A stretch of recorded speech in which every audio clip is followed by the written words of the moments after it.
Hello and welcome to Stretford Paddock. This is the debate. We're going to be talking about Paul Pogba, who has left Manchester United. I'm joined by Scotty, who believes that Paul Pogba is one of Manchester United's worst ever signings. Is that right? Yeah, I completely think that. Given the cost of his transfer fee, the accumulation of wages over the 6 years, the circus and merry-go-round, whether he's coming or going, and his performances on the pitch, it's looking like 190 million. It's a lot, isn't it? It's not. Yeah, I mean, for me, I just think that there's been players that have come and performed worse than Paul Pogba. I'm not saying that hasn't happened. I just think that the expectation level that came when he arrived and he did the Stormzy video, and I actually worked for Man United at the time. I was commissioned to do a piece of poetry that ran through the season ticket. And if anyone's gutted about like how it's not worked out, I'm one of them. I was like ranting about like the prodigal son's return, you know, the expectation levels. I was absolutely heartbroken when he left in 2012 because you'd seen him coming through and you thought, right, we've finally got someone who's going to maybe replace a Roy Keane in centre midfield, and obviously he's gone on and that isn't his sort of role. But I just think the expectation level he's not met, and I do sympathise that it's not all his fault. But he does carry a lot of the blame. Well, we'll get into those sort of pieces and break it down a little bit. But I'm here to argue that I think Alexis Sanchez is United's worst signing, certainly since Fergie, and probably ever. Just the way it's kind of, I think, derailed, you know, the playing side as a whole a little bit. I think it's the Sanchez, the deal that happened there with the amount of money he was on has then led sort of put shockwaves through the rest of the squad in terms of, you know, how much people like Ashley Young were on and Phil Jones and Luke Shaw and people who are on pretty much double what they should be on. I think that has led to, you know, a big reason why we have a lot of this dressing room unrest and those sorts of things. But we'll stick with Paul Pogba for now. He came in for 89 million in 6 years ago. Like you said, he won a couple of trophies. He won a League Cup. He's won a Europa League. I will agree with you that he's been underwhelming. You know, massively underwhelming. But I think a lot of the off-the-field stuff has been sort of out of his hands a little bit. I think, you know, the agent stuff, that's a separate thing. We can get into that and, you know, the talk of him leaving. But some of the stick he used to get with, you know, dancing at his brother's wedding or, you know, playing basketball or whatever when he's injured, when it's like, we're all human beings that know sometimes you can walk on a foot, but you can't sprint on it. That's not a new concept. I think a lot of the stick he got and a lot of the associated attention that he had wasn't his fault. It wasn't his fault we paid, at the time, was it world record or certainly club record, Premier League record fee for him. I think he got a lot of stick that wasn't his doing. I think that attribute, you know, that's a big attribute in why he gets so much, you know, bad press now. I think he gets a lot of blame for stuff he didn't do. I think on that front, though, he didn't come out and sort of counter it. I mean, if you speak to any sort of British journalist, his relationship with British media, I've heard Andy Mitten talk about this a lot. It was non-existent, really. And I think that a lot of the times he got a lot of stick for doing the stuff on social media, I think that's a generational thing. And you look at the sort of older fans that support United would see that as a reason sort of why is he not turning up. And I think a lot of the younger fans sort of, you know, people do have lives and stuff. But I just think his relationship with the press, especially when it was like rumours that he wants to leave or his agent was sort of saying that, oh, he's going to find a new club in the summer. At any time he could have come out and put Well, that's a different matter. I agree with you on that. I think there's no, like, I'm not someone sitting here wishing that Paul Pogba was still at Man United. And I think talking about going to Real Madrid and his brothers and his agent, people who he's got their phone number. He can say, shut up if he wants to. And he can come out and say, you know what, the people who I'm talking, that's not me, I'm staying at Manchester United. And he never did that. I think on the sort of him and his relationship with the press, I think some of that is slightly unfair, just in the sense that, you know, he's just a man playing football. I know obviously that role is a lot more than that these days, and the money and the attention that you get from that means that you're not quite just a bloke playing football. But I don't think it should be on him to counter every lie that's told about him or counter every bit of unfair press that he gets. Because, you know, really, if I was him, I would probably just say, let that talk go on. I'm going to focus on my stuff. I'm going to ignore it. So I think it's slightly unfair. Did he do his talking on the pitch, though? Do you know what I mean? No, he didn't. Exactly, but he could have stuck two fingers up to the press by performing week in, week out. Saying I can do what I want outside of football, but I'm performing on the pitch. And he didn't do that at all. And, all right, he doesn't have to come out and sort of counter every lie or accusation that's going on in the press about him. But we have to stand up sometimes. How many press conferences did you remember Paul Pogba speaking or post-match conversations? It seemed like first year or two he did a lot more. And over the last 3 or 4 years, he's kind of gone into, he's just a sort of background figure, isn't he? He doesn't seem to do much sort of forward-facing stuff for United at all anymore. But I mean, this was like the highest paid, the highest player we bought, and he's not coming through to speak to the cameras. But you have people like Rashford that'll come out and talk, and I just think that he was sold a lie by the Glazers in terms of where the football club was going. And as much as I think he's probably one of the worst signings post Ferguson, given the context of everything involved, I think it's the worst career decision that he's made coming back to Manchester United because he's ruined his career. Yeah, do you have some sympathy for him on that? Because obviously he came back to United, like you said, presumably being told we're going to go for this. Jose Mourinho's the manager. You know, it's all going to happen now. And then actually, we didn't really go for it. Jose was undermined on and off the field, and whether it would have worked out with him, partly by Pogba, yeah, and whether it would have worked out, whether he'd got Maguire or Perisic or whoever it was he wanted or not, it certainly didn't go to plan, did it? No. It's part of you think he could have been considered one of the greats of his generation, and instead he's being called a fraud and a virus and all this stuff at Manchester United. Definitely, I thought when he was going to sign for United that we'd probably got a Ballon d'Or winner that was coming to our club, and that was the level of excitement that was going around Manchester United fans at the time. And this, when I'm saying like his signing hasn't worked out and the level of disappointment to it, isn't a witch hunt against Paul Pogba. I think he's a fantastic player. I just don't think he showed it enough on the pitch. And I do have a massive amount of sympathy in terms of he's come along and he's not been sold the dream that he was expected to walk in. Because I think when he came back, he thought he was going to be, either way he did or the fans, that was sort of the catalyst of this new dawn, of this new Manchester United. And then everything else that went on, it was just, I'm so glad it's over. It just feels a little bit, when you're growing up, do you ever meet a friend's parents who are about to get a divorce or needed to get a divorce, and they just get, we'll just give it another year, and that's just what it feels like. And I've got no ill will towards Paul Pogba and wishing the best in wherever he goes. It's just been so underwhelming, at least. Do you wish we'd never signed him? Do you think it would be better for the club if we'd never signed Paul Pogba? All things considered, I do. You were talking about Sanchez earlier on regarding sort of how it messed up the wage structure at the club.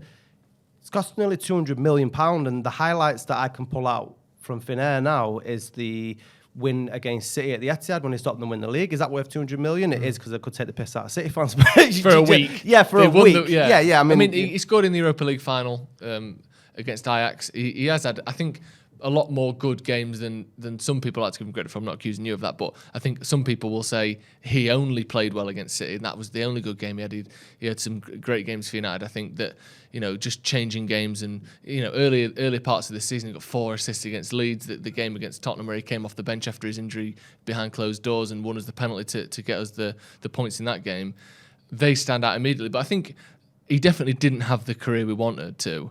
Let me just bring Alexis Sanchez back into this thing, because he's someone that came in on a free, so you don't have that, club record signing pressure.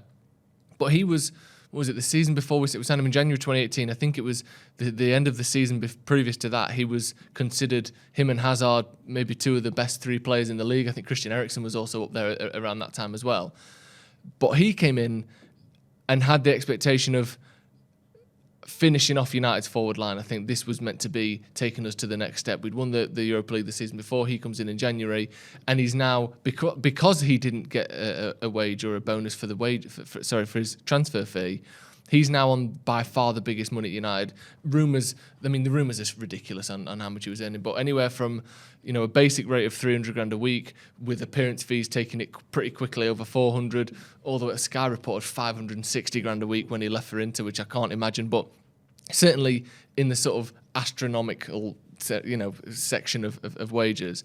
And he's made it so that when anyone goes into the negotiating room with Manchester United since the 28th of January, whenever it was that he signed in 2018, they can point to him and say, he's on twice as much as I'm on, and he doesn't even start for United. He's on loan at Inter. I'm better than him. Why is he on 300 grand a week more than me? And I think that's led to so many problems at the club. I think that's led to, again, I referenced him at the start, but some of the people like Phil Jones, who, again, no real ill will against him, but why is he still at the club? I think you can say the same, again, no ill will at all, but Juan Mata is someone that is on more money for not playing at Manchester United than he would be for being first team at Manchester City. Matic is a similar one. I think Bailly is a similar issue. He's got a new contract last summer for what reason, who knows. Luke Shaw's another one. I think there's been a whole host of players at United who have been on arguably 50 to 60% too much money because of Alexis Sanchez. And this leads to players in the dressing room who, don't want to be at the club but can't leave because they're on too much money. David De Gea is another one who, 375 grand a week he's on. This is all using Alexis Sanchez as a sort of, point to and say, if he's on that, well, surely I can be on 3/4 of that. And I just think that's caused so much damage to the club and so much damage to the mentality of the players in the club that I personally think that is a more problematic transfer than the Pogba one. Is that a fact, though, that that's actually happened? Because would you not think that when Pogba signed and he's on, 290, 300 grand, expecting a 6-year contract, that might ruffle some feathers? I'm sure it does. But at least when he was fit, he played every week. At least he was there to sort of shoulder the blame. Yeah. Alexis Sanchez, for 2 of those years on that money, was at Inter Milan. I think Sanchez got paid somewhere in the region of £2 million per goal in terms of wages for Manchester United, which is just astonishing. Obviously, people like Pogba are on huge money, and De Gea, I'm sure, would have got a big contract anyway. But I think having Sanchez in there, you know what it's like in any workplace. If you find out your mate who does the same job as you or worse is on 3 times what you're on, you're probably going to reference that the next time you're going for, a contract. Again, I'm not in the negotiating room. I don't know who said Sanchez's name and who didn't. But to me, that stood out as such an such a huge mistake to give him that much money that I don't necessarily think Paul Pogba being there would have quite done the same amount of damage to the squad as a whole. Yeah, I understand that. And to be honest, I've never really thought about the wage structure and the impact from Sanchez, so I'll give you that one. But I don't think that Sanchez carried the weight of the expectation that Paul Pogba did. No. And I think that for me, that's why it feels a lot more of a disappointment. When Sanchez left, were you as disappointed as you're going to be when Paul Pogba? It's almost like both of them, you just sort of go, yeah, it's time. Almost a sort of like Star Wars film. So much about Man United is like Star Wars at the minute, where it's like everything is done for fan service. Everything is done like you sign these big names. It's to appease the fans, not to actually be successful. It almost feels like you're watching the Star Wars films where the lines are coming out and it's like it could have been written by Twitter. It's not written by experts, it's written by fans. Yeah. And I feel like getting Paul Pogba back is a massive example of that. It was the sort of signing that United fans wanted, which is great because I am a United fan. But sometimes you hope that the scouts and the transfer department can do things that are a bit left field where the fans go, I'm not sure about that, and it works. Like Owen Hargreaves was an example of that, I think, where a lot of people thought, well, he was all right in the World Cup, but, I'm not sure. And then he came in and we won the double. I know obviously things soured with Hargreaves, but Carrick is a great example of that as well, where people are going, what, he's getting Roy Keane's number. Just this soft lad from Tottenham ends up being one of United, a United great in midfield. Paul Pogba felt like a transfer by committee rather than a transfer by experts. So I do agree that it's not worked out whatsoever. I just think the Sanchez one is so... There are no redeeming features to that transfer. He didn't do anything on the pitch. We didn't win anything. He's hurt the club. At least Paul Pogba had some good games. Yeah. I can't even think of any. Actually, funnily enough, probably his best game was also the City game. Didn't he get 2 assists in that game, Sanchez? I think he did. I think it's one of Pogba's headers, isn't it? Yeah, exactly. I think he might have got the assist for Smalling's goal as well. So maybe they've only got the same amount of highlights as each other, but at least Paul Pogba was fit, and when he was fit, he would play for Manchester United. That's probably all I can give on Sanchez. But the longevity as well. How long was Sanchez at United? Was it 3 years? Like in terms of Pogba now, looking at over the 6 years, yeah. If you could have chose when to sell him, how far into his career would you have got rid of him? He probably should have gone when Jose left, looking back, or maybe giving him a season under Ole, because I think it didn't. We knew at that point what he brought to the team, I think. Yeah. I think you could look at his performances, look at him week by week and realise he's always going to be this. And you can bring in who you want to try and unlock him or, get the best out of him or, get a bit more out of him. Or he had Vidal and Pirlo and Marquisio. Let's try and get those. Well, no. The best players look great no matter who they're playing with. They can't work miracles. But someone like Bruno Fernandes, for instance, came into the same team Paul Pogba was in and got nearly 30 goals and nearly 30 assists last season. Paul Pogba's never got close to that. That's what I mean. It's the effort levels as well. Yeah. Even that he was playing in a really bad team. You can't say too many games where Paul Pogba was, running his guts out on the pitch. No. No, yeah, you're right. You didn't get that feeling with him, and I think pretty much every United fan can agree that it's the right thing that he's going. Was there part of you that was worried he might sign an extension? Because there seems to have been this thing that there's almost been like a 500 grand a week contract on the table at his flat for the last 18 months, and he walks past it every day with his bowl of muesli for breakfast. And I thought at some point he listens to Juve, listens to PSG, listens to City, and he might end up going, this is the best deal, I'll just do it for the money. Were you worried he might do that? No, never. I think he's been resigned to leaving for at least 2 seasons. I just think he was just waiting for his contract to run down, and now wherever he walks into across Europe, he's going to be earning Sanchez money. What Sanchez earned at United, probably, really, isn't there? But yeah, it's just been.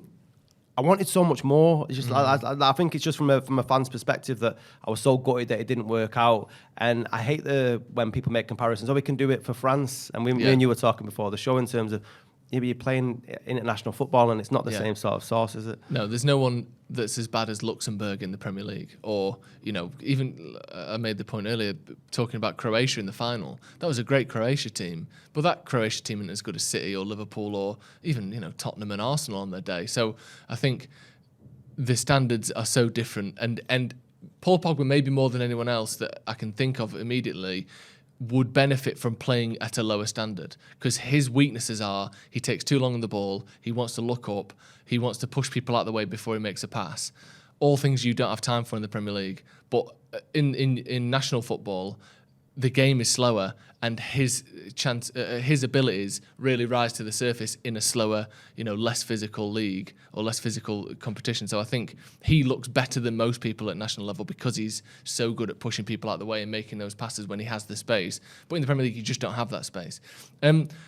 Looking forward a little bit then to him, where do you think he'll end up, and do you think he's got chance to sort of salvage some of the reputation he had 5 or 6 years ago, or do you think this is his career will be defined by this United failure? I think United fans see him in a different light than they do across the continent, really. Obviously he's revered in France and Juve as well, that they'd love to have him back. So in terms of redeeming his career, I think outside of this country, I think everyone realises that he's a fantastic player and will suit a different sort of league. If you go to Juventus, I think it's a decision made on that he's got history at the club, but if he has any ambition of winning the Champions League, it isn't happening at Juve. So, I mean, for me, I'd probably be looking at PSG.